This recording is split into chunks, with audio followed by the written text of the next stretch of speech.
ลักไก่หลอกแขนดีวะ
บาย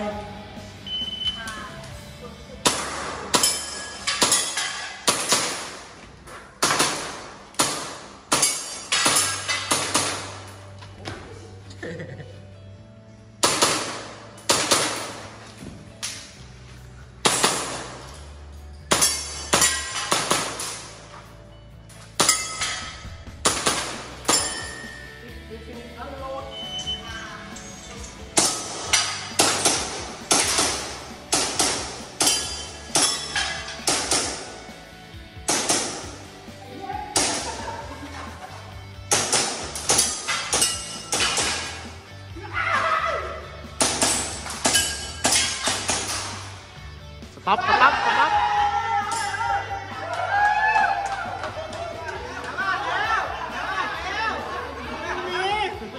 มันมีบาย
โอ้โหสุดยอด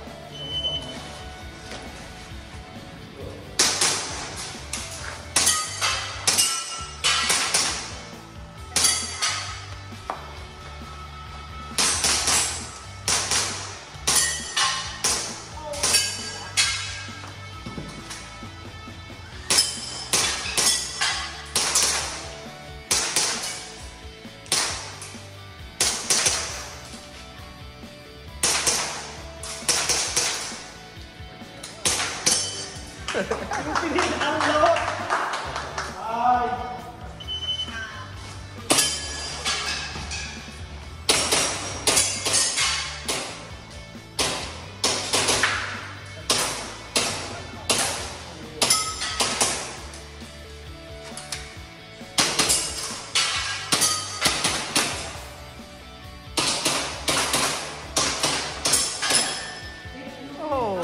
าย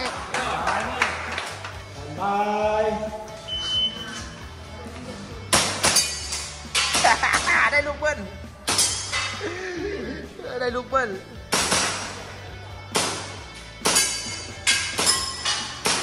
เอาแล้วพี่บอลเอาแล้ว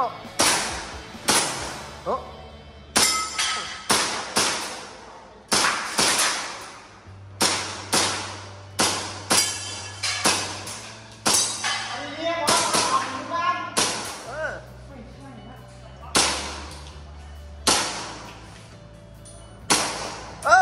เผ็ดไหมไม่มาบ้าง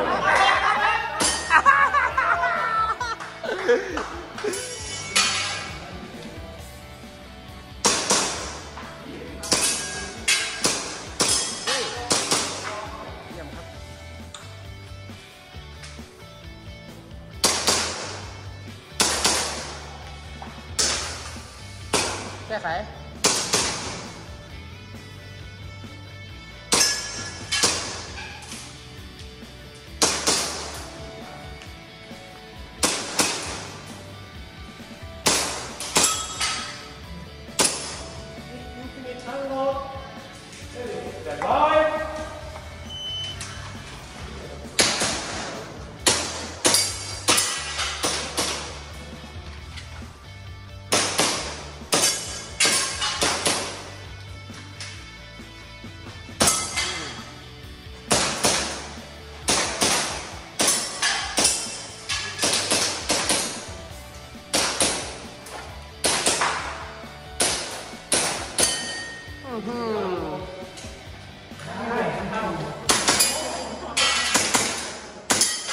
โอ้โหร้ายกาจ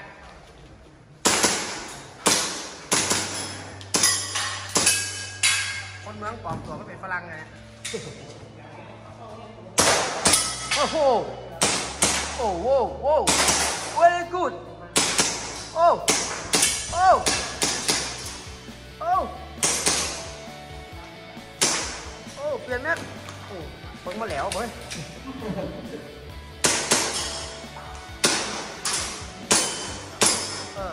สวัสดีครับสำหรับรีวิวนี้นะคลิปวิดีโอนี้เราพามาอยู่กันที่สนามกีฬาเทศบาลนครครับเรามาทำการแข่งขันนะครับ IPSC Airsoft นะครับประจำวันเสาร์นะฮะวันนี้ประกอบด้วยนักกีฬาคลับคลั่งนะฮะหลายท่านเลยนะสเตจนี้เป็นสเตจที่3แล้วนะครับที่เรายิงกันมานะครับอันที่แล้วเราพูดค้างไว้ในเรื่องของการเล่นนะครับกติกาการเล่นก็คือ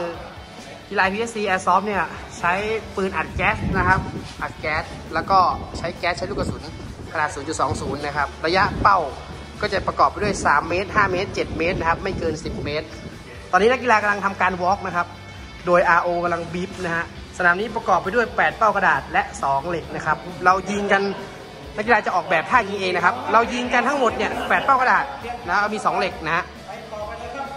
ตัวที่ยิงจบก็คือเป็นตัวนี้นะครับเป็นสต็อปเพจนะฮะที่เชื่อมต่อกับ iPad นะฮะนัดสุดท้ายเราต้องยิงตัวนี้นะครับเพื่อให้เวลามันหยุดสต็อปนะครับนี่เป้าก็จะประกอบไปด้วยเป้าแบบนี้นะครับ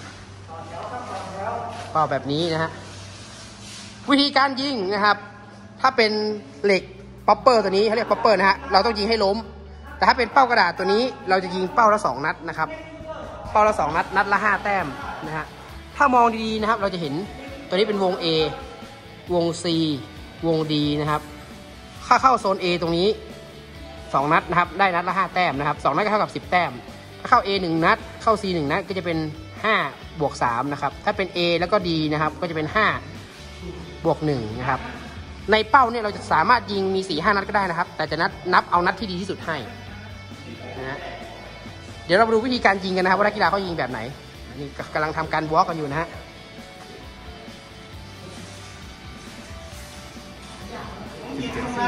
ยังไม่แก่แล้ว กีฬาจากเมืองจีนนะครับสงสัยไปต่อหลัง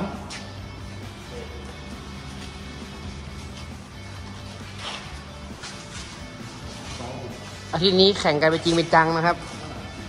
มีรถหมดรถมีบ้านหมดบ้านนะครับที่นี่นะฮะ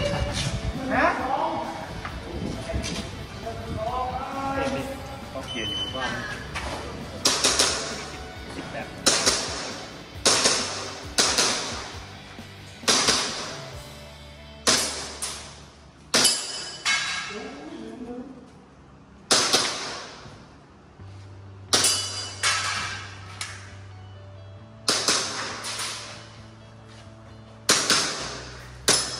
ยูฟินิชอันโหลดบาย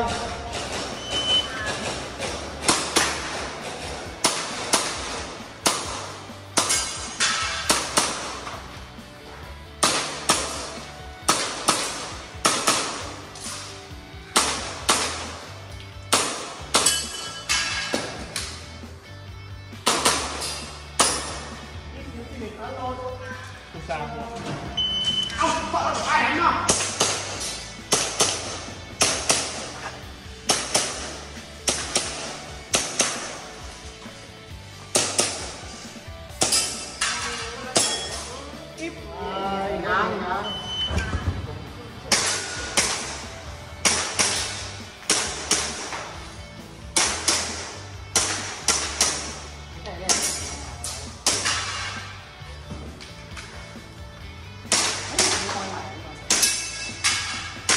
เห็นตัวอย่างแล้วใช่ไหมอย่าทำนะ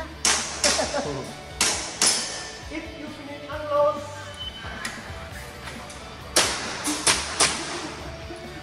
ครับมาแน่แน่แน่รวมแน่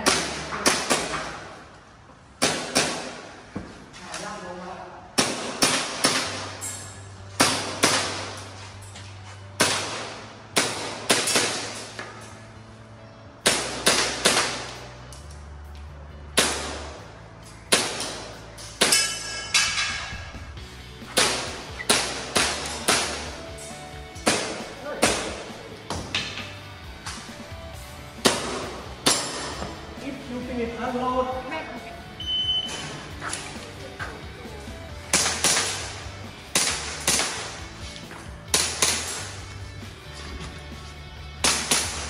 นั่นแหละนุ๊กเฮ้ย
ดีครับ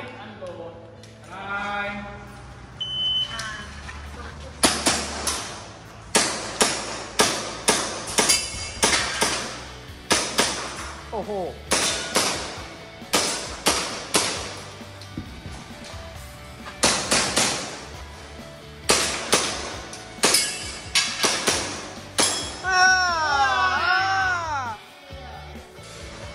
บาย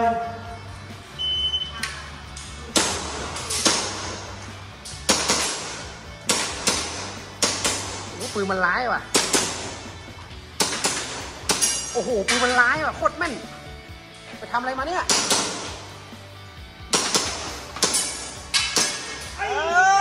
ร้ายว่ะ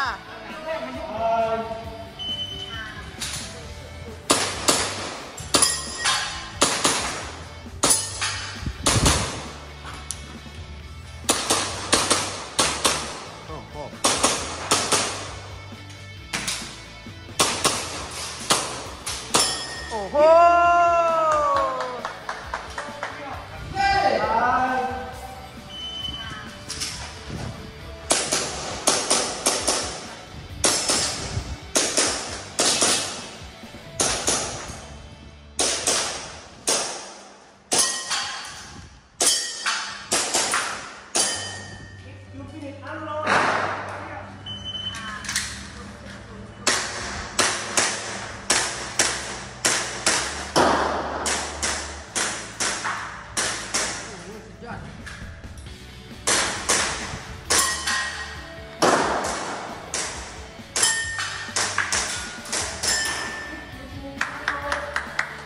บาย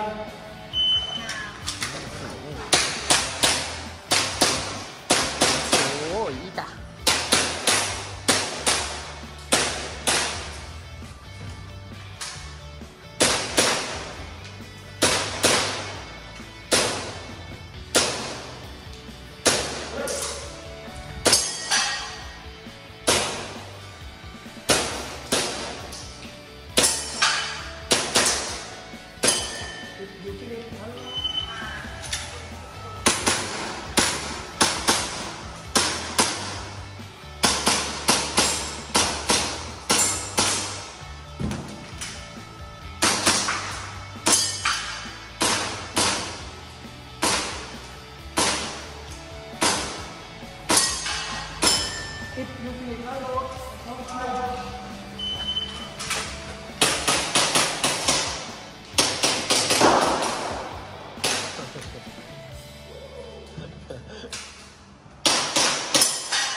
ยูฟินิชอัพโหลด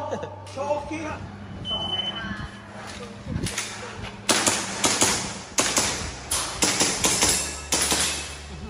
สุดยอด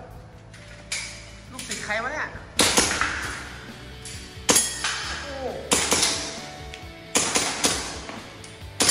โอ้โหโอ้ very good อัพโหลด โอ้สุดยอดเลย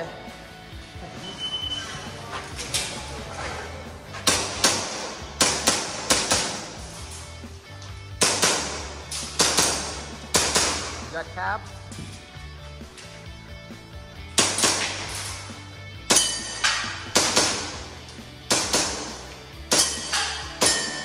ยูฟินิชอัพโหลด ว่า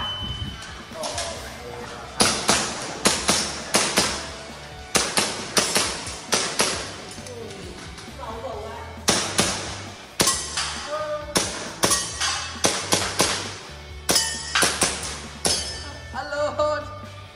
โยเชีย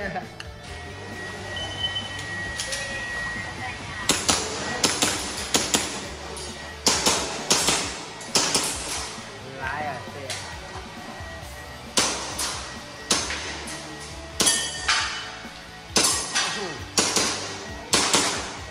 โอ้โหโหลดเชีย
come on come on โอ้โห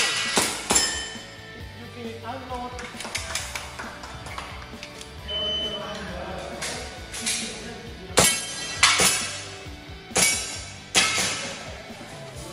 เฮ้ยเกือบ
ร้ายว่ะ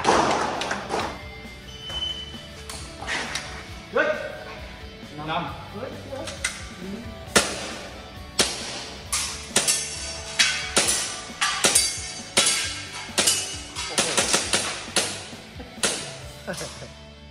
ยุ่งแกเป็นมดตะเป็ด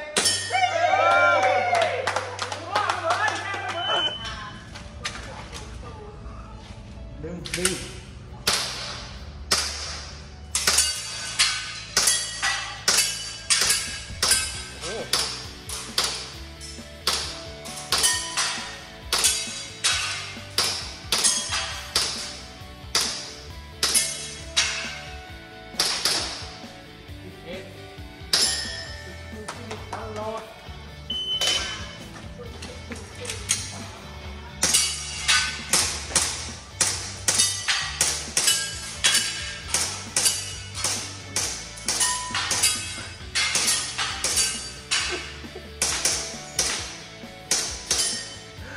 โอ้ย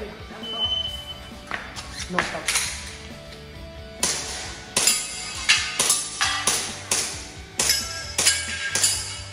เดี๋ยวเอาโปจับอย่าง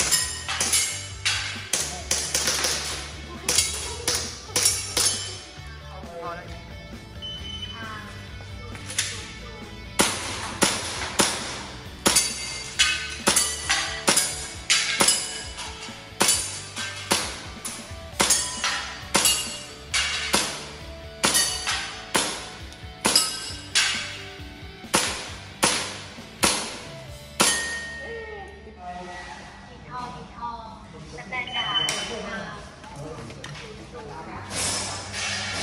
ลำ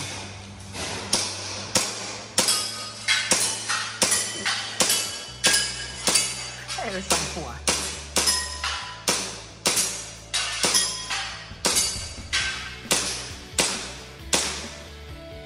เห็ดอัลโหลดบาย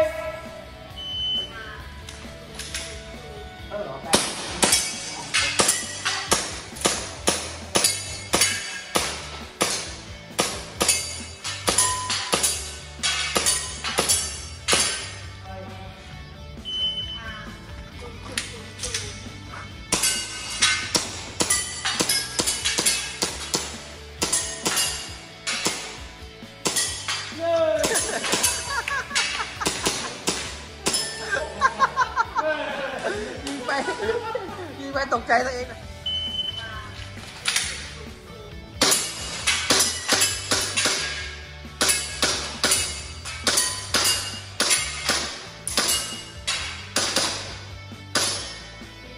ร้ายกาจว่ะ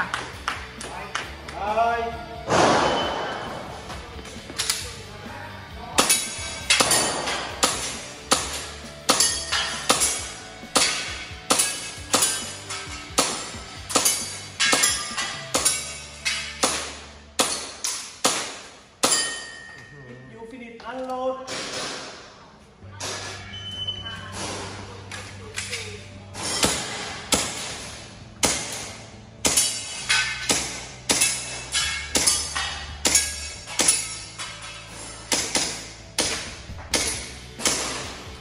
เป็นแม็กแน่ดูบอลยิง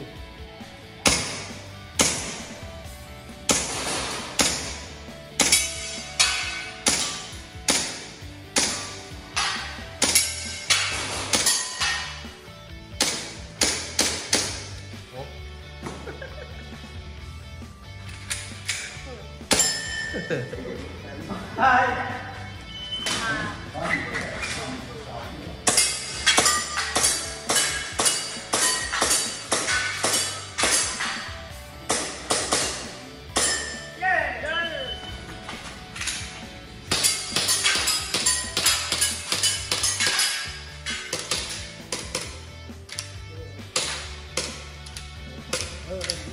ลูกมด